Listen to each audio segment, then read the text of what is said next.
Hey guys, welcome back to more AFK Arena. In today's video, we have take 2 of this video. We only got a little bit in, but I realized I didn't have his volume up, so we have to start again. But we do have a special guest in Arty. For this one, he's been on the channel multiple times. I will leave a link to his Reddit in the description. Be sure to go and support him over there. But he hit me up with an idea. I did a video less than a month ago talking about the most underrated characters. And in this one, we're going to go through our 2 personal lists of the top 5 most overrated characters. Now, take this with a massive grain of salt. He sort of hit me up and I'm like, okay, write down your ideas now, and then on 3, we'll send them. So this was just off the top of our heads, our most overrated, because I feel like with stuff like this, it comes off best when it's like the first thing that pops into your head. So the other thing to note about overrated, underrated lists and all that stuff is we don't have a baseline for the rating of a hero anyway on how the community views them. So it's all speculative, but a bit of fun, and Arty's always got a wealth of knowledge about the game. So hopefully you might learn something in this one too. We do have 9 characters we will go through because one character does overlap on both our lists, but besides that, we had pretty different lists. So Arty, welcome. Anything you want to say? I just thank you for having me on, and I'm very glad that we can discuss our ratings of characters and hopefully debate a few.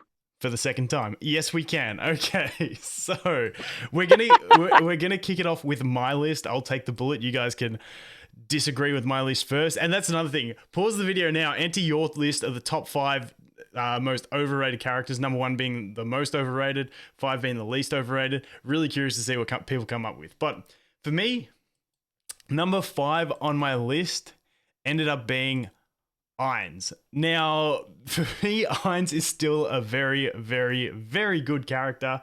I just feel like he stole the spotlight away from Albedo. I personally have always said this. I think Albedo is the better character of the 2, and she enables Ainz, but the difference is she will be able to enable more characters to come as future dimensionals come into the game, and I feel like he stole her spotlight. Yes, he's still fantastic. He's very brain dead good, where he can just he just does his thing. He just kills everything.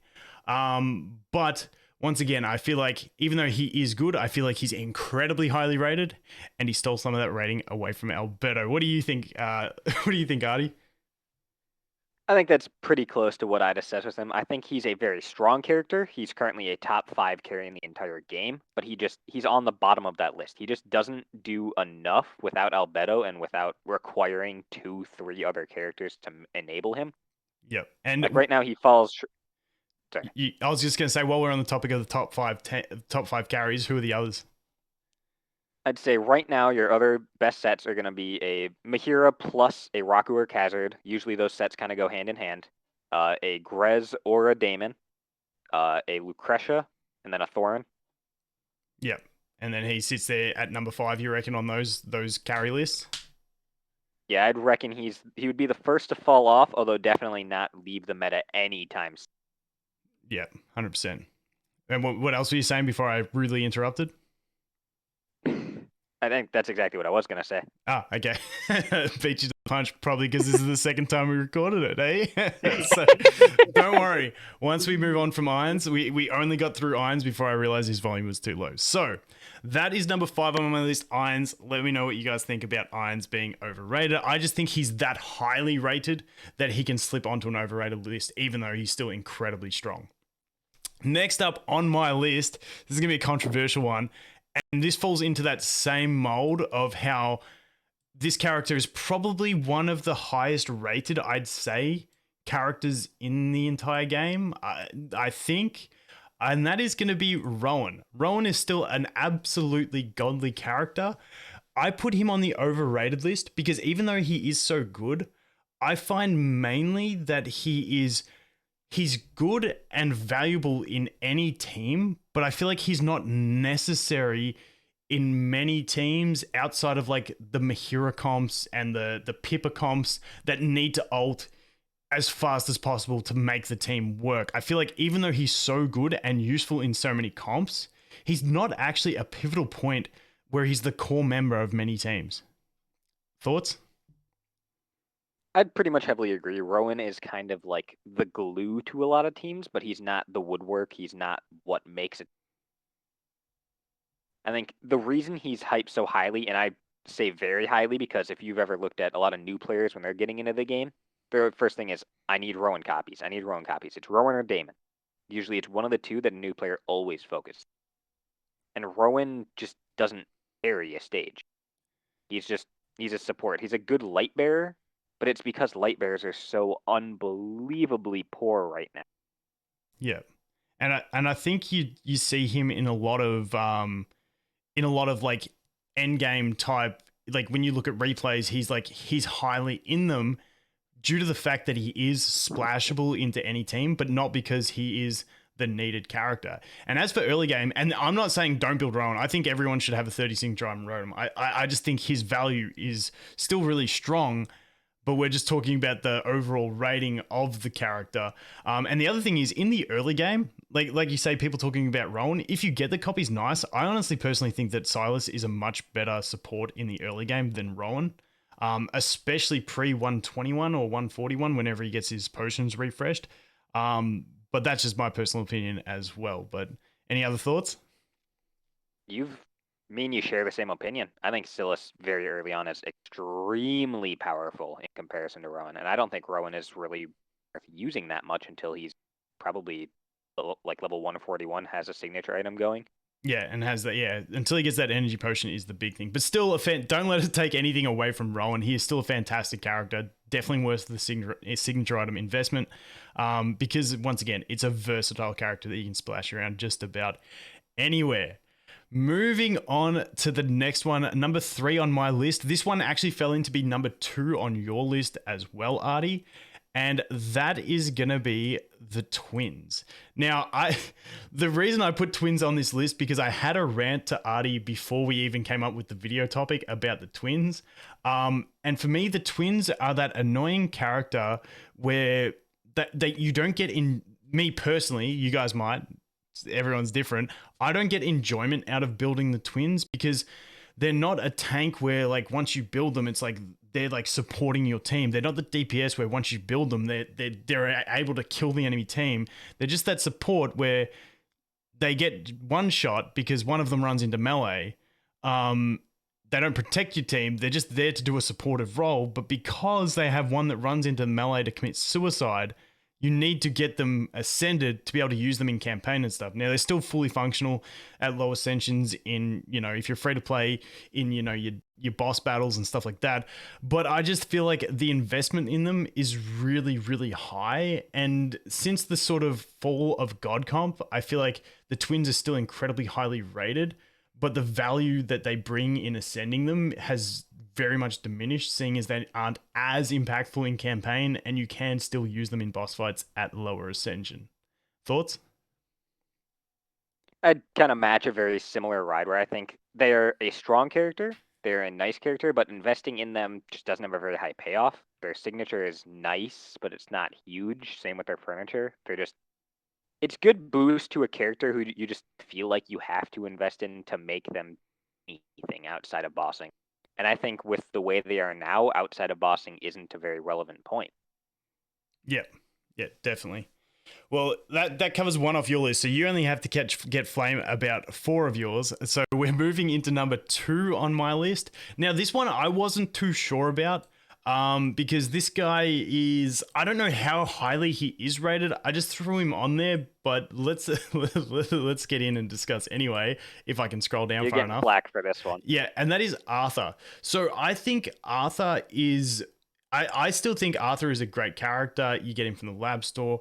I just feel like he's fallen off from where he was when he first came out with the differing type of team comps. I still think he's incredibly useful with things like basically any range character that wants to stay at range. He's a thick tank, but I also feel like you can actually have other characters in that slot. However, on top of that, he is a dimensional. He is from the lab store. You pick him up. You don't really have to go too crazy on, like, you don't need copies. Just dimensionals are really easy to build. However, I know some people don't. I don't know what your standing is, Arty, but I feel like you do still need that 30 signature item. Against some team comps you don't, but like for him to be the impenetrable wall and get that extra buff for his allies, like you want that 30 signature item. Sorry, not the extra buff, the extra heal. You want him to be at 30 signature item. Otherwise, you just get knocked back by 1 CC and he's completely useless past that. What's your thoughts? Hit me up. Get me. Attack me. I'll try and support you somewhat before I go too hard on it. I think Arthur is somewhat weaker than initially. I think his +30 signature is nice, but given how many new characters are in the game, it's not as highly needed. His +3 furniture is really nice, but his +9 is absolutely useless. Like, he's not nearly as high as he once was as we've had more and more versatile team comps. However, I think that this character, given that he plays with every ranged character in the game, you're looking at your Raku, partially your Kren, you're looking at your Odin, your Ainz. But Every how single one of many them. of them is he the number one in their team comp? He's not the number one, but he's never anything below like the number 3. And given you're in multi teams, you're gonna need to split up some of your resources.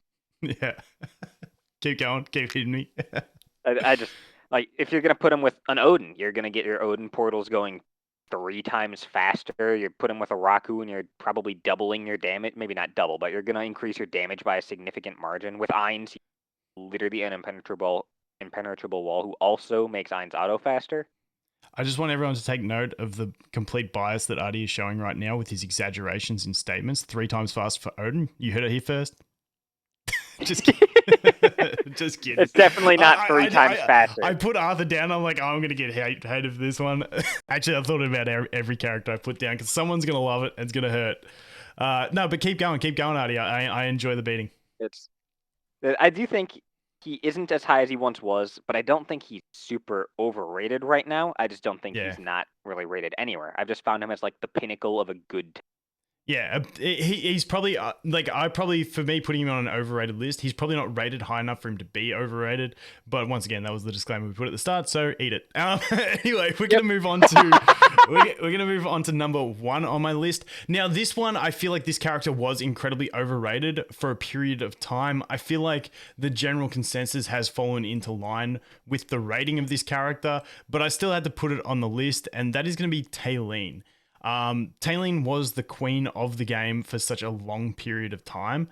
But I feel like the scaling and the way the meta's shifting, she's still useful in a lot of things, but she doesn't have the impact that she once has. She's more of just like a heal bot, in my mind now in the game. She doesn't feel like she has the impactful damage. If you've built one in the early game, she's still very impactful. It's just the further the scaling goes, I feel like she falls off. But just because she was always rated as like the character, I feel like I said, I feel like the general consensus on her has cut back a bit, whereas like now Lucretia is the queen of the game. But I still wanted to put her on there for the notice for people that are still living a little bit in the past. What do you think? Yeah, there's not a whole lot of room to talk. Taylin was once extremely powerful, and since the game has progressed, she's just kind of fallen lower and lower. She's a heal bot who can tank a couple hits right now. Ascending her just makes her damage and heal come slightly faster. Yep.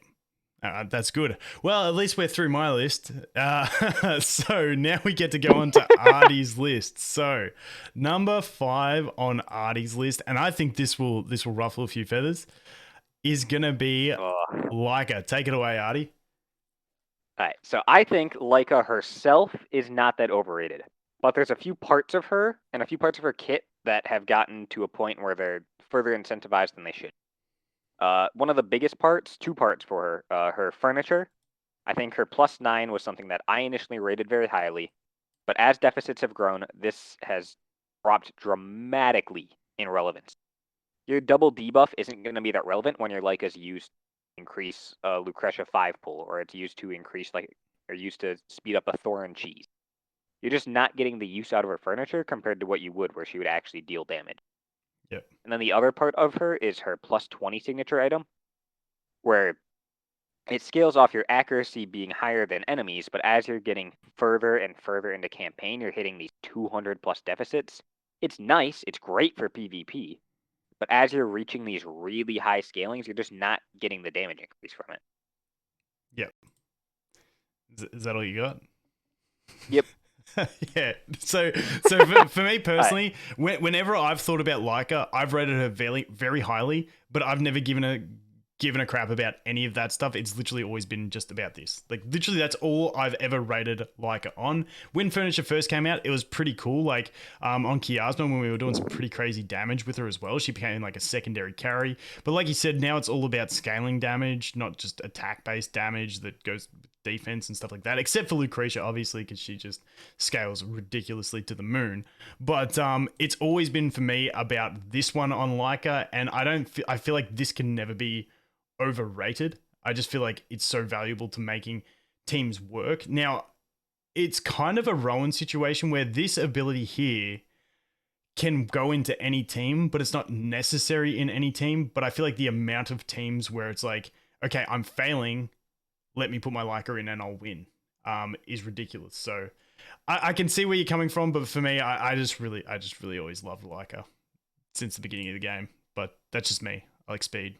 So that's it. It's fine. They'll like my Leica pick more than your Arthur pick. It's fine. Yeah, I definitely agree. Anyway, okay, so next up on your list is one that I had on my underrated list. Now, this definitely, we'll go name the character first, and that is going to be Sotrana. Now, this once again stems from the circles that you mix in, where I cover a large base of players, free to play, all that sort of stuff, and casual players, whereas you're more centralized on that sort of, I'd say you're in that sort of light spending to higher spending range of really players trying to push the absolute limits, where Sotrana was really weak, and then she had a big blow up in popularity in that field. Is that how you would say it? And then just obviously go through your rating on her and stuff like that. Yeah, so Sotrana initially, like since her release until I believe she got a rework. Until that rework, she was rated very lowly. She was basically bottom of the list for Maulers. And then after her rework and a little bit of time, she just spiked. Everyone was building her for Mauler Tower. People were putting her in campaign because of a few replays. But then we also had specifically the Entendre rework. And Entendre, since her rework, has just stolen all of Sotrana's spotlight. Entendre supports a team better and does more damage than a Sotrana does usually with higher survivability. Like, Sotrana just doesn't do enough. She needs to be, I think, attacking people for 12 seconds with her signature, or with her furniture to increase her damage. It's just too much to expect out of a carry that doesn't have any percent-based damage. Yep. Now, I just want to touch on the pre-buff Sotrana was trash. She had one of the worst abilities in the game, in my opinion, up there with pre-buff Screg ability. And that was, I think her final ability was the passive, where when she died, she would drop a couple fire seeds and deal AoE damage and run away. That was Yep. that was the same of Screg's one, where Screg used to have, he'd die, and then the Iron Jaw would stomp off the field and deal a little bit of damage on the way. Those were the two worst passive abilities in the game that have ever existed, and thankfully they got rid of both of them. But yeah, I wholeheartally agree. yeah, before that buff, yeah, she was nowhere, and she sort of slipped under the majority of players' radar, I feel, post buff, and that's why in your circles she got really highly rated, and there was a lot of people you saw building her, whereas some people watching may be like, I didn't even know she was rated. That's because a lot of people who don't have as many characters built, she doesn't become that priority. She was like that second tier of priority for a lot of players. But yeah, that was a really interesting one. But yeah, I can definitely see where you're coming from based on the rating that you think that you had seen her have. So moving on to the next one. This one really hurt me when he said this. This one really hurt me. So I'm just going to say the character and you're going to do an explanation. And Screg, go. All right. So speaking of these characters with really awful original designs, Screg originally sucked. There's no other way to put it. Screg's original design was probably like to the level of Ulmus, where you just wouldn't touch him.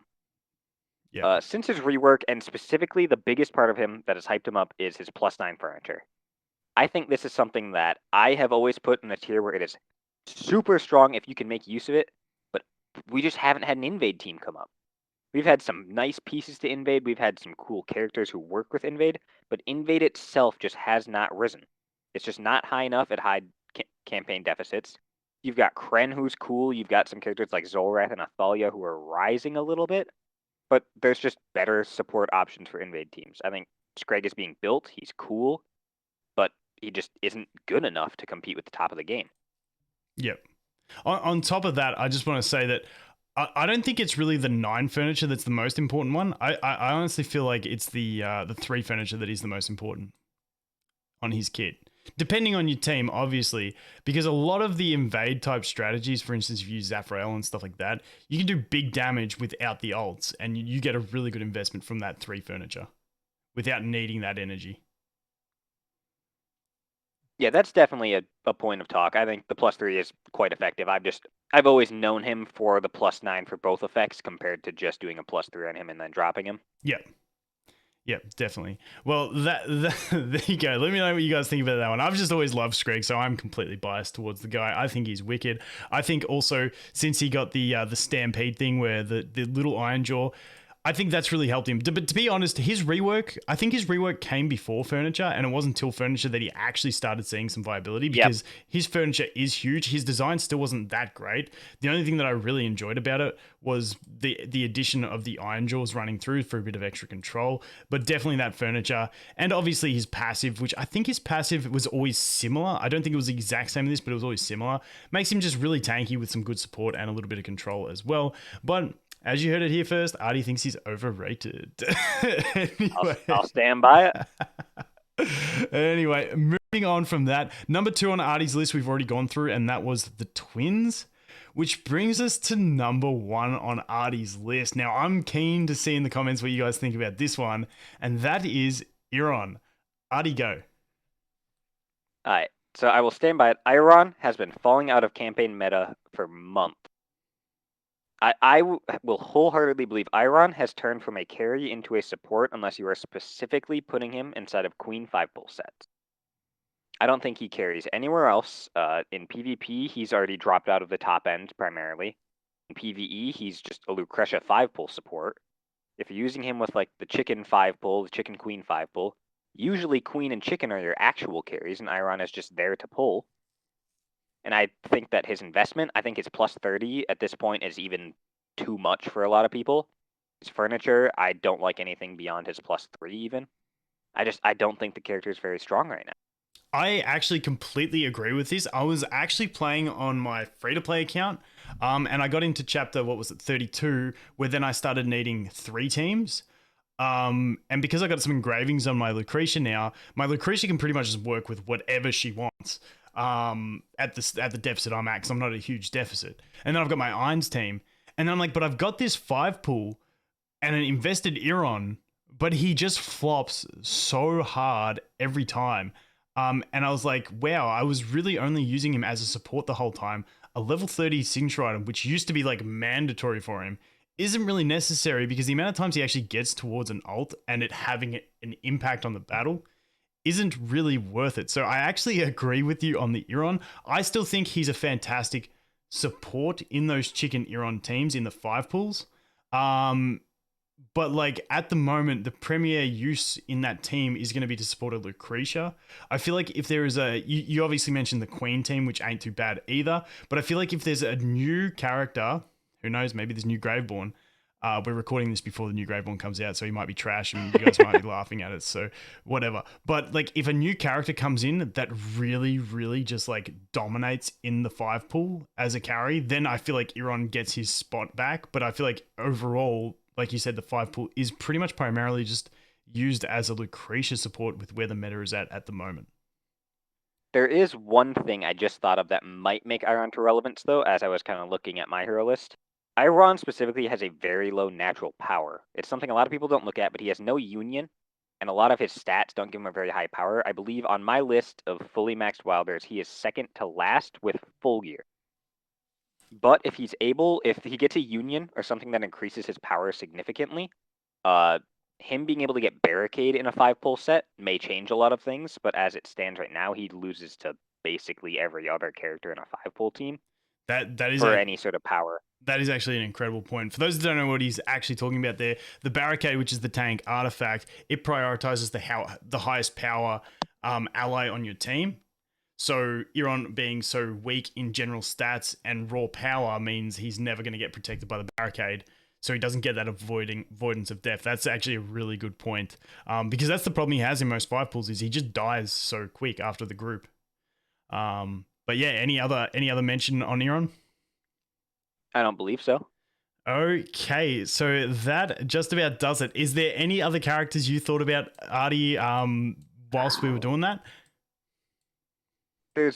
I specifically want to make a mention on one character who I think is underrated and overrated at the same time. Rigby. And I No? Oh, okay. Well, I he's can't, overrated because Rigby. he's like the man, but yeah. Okay, keep going. Yep, go. Okay. I think the character who is both overrated and underrated at the point in the game right now is going to be ZOROTH. I think ZOROTH right now is super underrated by a lot of newer players. A lot of advice currently is to build an Aziz early through the Challenger store and push into him. Whereas I think ZOROTH with his +3 furniture overall and a lot of his counterplay into Flora is going to be better than people give him credit for. But at the same time, I think people at the top end are really overrating just how much investment he needs and just how relevant he is for these teams. I think he's a nice like +33 on a 9, but even then, that might just be too much given a lot of what he's doing is supporting these top teams compared to carrying. Yeah, he doesn't like because I've just built one and I absolutely love ZOROTH. I've always loved his design and everything. But yeah, he's not your carry damage dealer. He is a support. He can, however, with his passive, like he can do some crazy things if he comes back after a long enough fight and just delete some things. But besides that, he's not a primary carry, I don't think. But still, I just love the guy. I think he's wicked. And but on the same topic, I feel like in different situations, people either overrate or underrate his furniture, his 3 furniture, about how much of an impact it can have. In some teams where you think it's going to be huge, it doesn't quite impact as much as you'd think, especially in campaign where scaling's an issue. But then in some teams, it's ridiculous. For instance, I was using him in a lucretia Iran team with my limited roster that I have on that account, and he allows me to put Sophia in the front row, which may not sound like a lot, but when you get into certain team comps with what you have, it is, because she can sit in the front row and still get her pyramid up, which against without him, she dies before she can actually do it. So I like that sentiment. Anything else on him?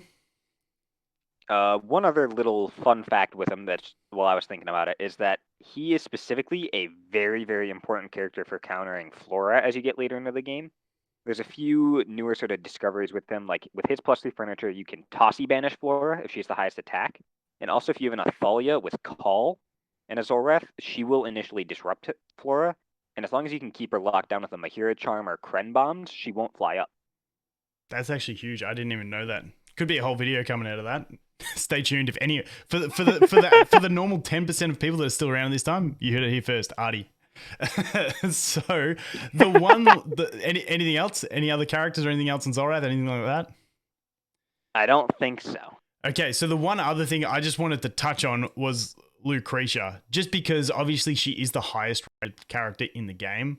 Well, at least in my opinion, I think that's the general consensus around the community. I think that is the consensus. And I just think she completely deserves it. And like anything that is a tiny buff, for instance, her getting the union, the introduction of engraving, because she is a 1-unit team where nothing else in the team really needs to be built. You can just build a team like the 5 pool, for instance, where everything has no gear and just dies instantly. Any investment into her or anything that buffs a single character's stats, like the engraving, just makes her even stronger and stronger. And I feel like she's the kind of character that's going to have a real hard time falling out of meta, which is interesting when you consider a lot of the top teams are really based around percentage-based damage. You've got, you got your Damon, you get your Raku, all those sorts of things where it's like percentage-based damage is everything. It's really unique that she is all about raw damage and gets it done, but she just scales to the moon so hard that she doesn't care about percentage-based stuff. She goes, no, why do that when I could just one-shot the whole enemy team in a group? So I just wanted to touch on her. Anything else that you want to add to that? With her, I think one thing that a lot of people kind of miss, and I think probably the biggest buff to her compared to like all the other buffs and engraving and everything else, I think is longbow. The longbow artifact on her, allowing her autos to completely ignore defenses like wholly, I think is unbelievably important for her, especially at high deficits. Especially with the way she scales in. Oh Jesus, I can't even go there. Wait, click that. Yeah, especially with the like the attack that she has after a few things die. It's ridiculous.